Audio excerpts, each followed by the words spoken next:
Cari amici, questa sera sono in Borgogna. No, rifacciamo Paolo, stasera non sono in Borgogna, sono a Verona e sono insieme con Paolo Bortolazzi, AIS Veneto, delegato di Verona, e siamo per un viaggio appunto in Borgogna, perché un po' in qualche modo Verona, la delegazione, sta facendo questo percorso per portare alla conoscenza di tutti gli iscritti AIS, sommelier e appassionati queste grandi realtà internazionali.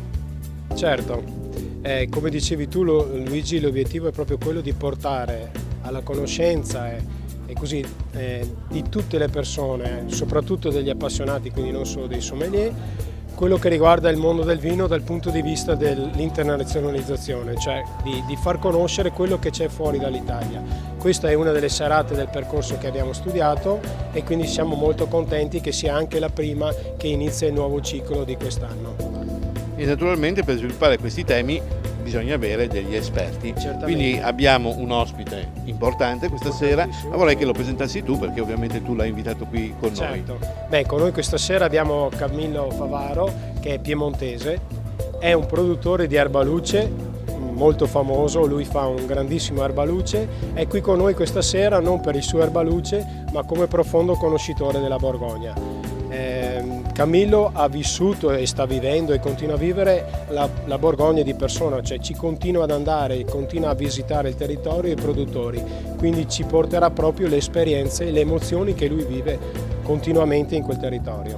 Allora io vorrei fare un po' un'intervista con Camillo molto didattica. Intanto, dov'è la Borgogna? In Francia sicuramente, ma poi è qui. Sicuramente in Francia, a sud di Parigi. Diciamo che l'ultima parte viticola prima della Champagne, dove si producono vini fermi, grandissimi vini, è un po' una culla mondiale del vino di qualità, è un po' un punto di arrivo. Io dico sempre che è un paradiso per chi sta cercando qualcosa nel mondo del vino. Parliamo di vini fermi, dicevi, e rossi e bianchi. Sicuramente la Borgogna è conosciuta per il Pinot Nero, ma quando si va in Borgogna alla fine si rischia di innamorarsi anche, se non soprattutto, dello Chardonnay. Io vedo che qui in mano hai anche, più che un libro, io direi ragazzi un tomo, facciamolo vedere alla telecamera, perché è un volume molto importante, direi, no? Qui in pratica c'è un trattato, no, sulla Borgogna. Beh, e tu hai realizzato insieme con Giampaolo Gravina, che è un collega giornalista di Roma. Ma un trattato, più che un trattato, è una somma di 15 anni di viaggio in Borgogna. Io è 15 anni che la frequento abbastanza assiduamente, ultimamente sempre di più per ragioni di passione professionale, visto che è il terzo libro che scrivo sulla Borgogna, e in questo lavoro abbiamo cercato un po' di riassumere tutto questo viaggio durato così tanti anni.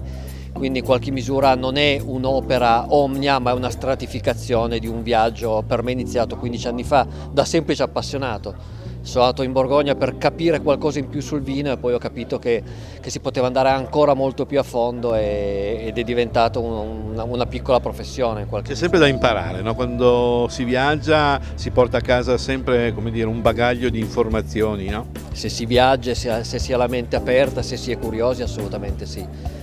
E quindi praticamente poi fra poco saranno in vendita, oltre il libro, anche le dispense di aggiornamento, che tu continui comunque ad andare. Sì, continuo ad andare, oramai poi è un luogo che frequento così tanto tempo, ho amici, produttori vignaioli, e quindi per me è anche un po' un posto per sentirmi un attimo a casa, è diventata un po' la mia seconda casa. A volte conosco meglio la Borgogna del Piemonte, quindi. Insomma, complimenti intanto. Vorrei che ci illustrassi anche un po' il percorso che farai stasera, così poi noi aiuteremo con le immagini i nostri spettatori a seguirti. Non potremo fargli fare le degustazioni, ma quelle basta che si prendano le bottiglie che ci saranno stasera e potranno farlo a casa. Però vorrei che tu ci illustrassi questo percorso di questa sera. Ma ho selezionato dei vini che fossero in qualche misura rappresentativi per cercare di capire come primo approccio la Borgogna. Ho selezionato 2 bianchi, uno di Chablis, quindi la zona più a nord della Borgogna viticola, un Puligny Montrachet, che è una delle massime espressioni dello Chardonnay, diciamo pure mondiale, senza correre il rischio di dire una cosa non corretta, e poi 4 Pinot Neri di diverse appellazioni, di diverse regioni all'interno di questa Borgogna, da cose un po' più semplici fino ad arrivare a un Grand Cru, che sarà un po' il vino che chiuderà la serata.